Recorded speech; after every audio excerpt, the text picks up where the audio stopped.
Bago ka pumasok sa buhay ng isang tao, dapat handa ka sa ugaling meron siya.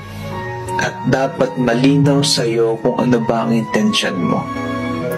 Hindi dahil gusto mo lang siya kasi na-attract ka, napugian or nagandahan ka, or naputian ka lang sa kanya.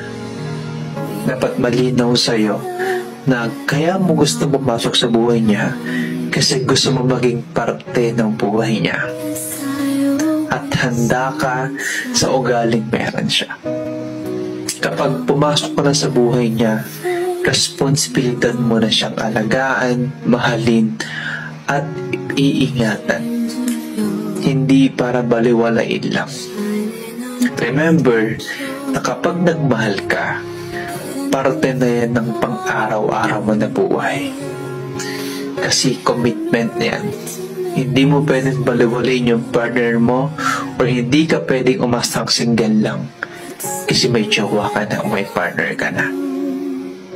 At isa pa, huwag mong ipapakita na kaya ka lang niya magugustuhan kasi nag-e-effort ka.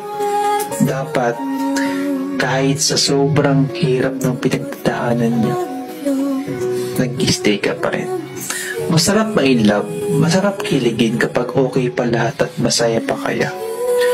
Pero what if dumating sa point na nagkakalabuan na at nakakaproblema ang relasyon nyo? Mag-i-stay ka pa ba?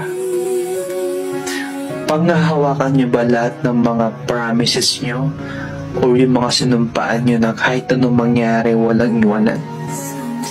Kapag ba dumadating kayo sa point na parang ang labo ng ilaban ng relasyon nyo, ilalaban nyo pa kaya? Mabilis magsabi na ilalaban kita hanggang huli, pero pag nandyan na, minsan nagdududa ka na sa sarili mo kung kaya nyo pa.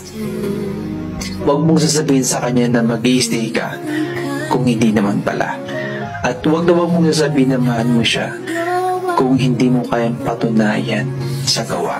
Kapag araw-araw mo pinapatunayan sa kanya na deserving ka sa pagmamahal niya at deserving ka na maging partner niya, hanggang huli ilalaban ka niya.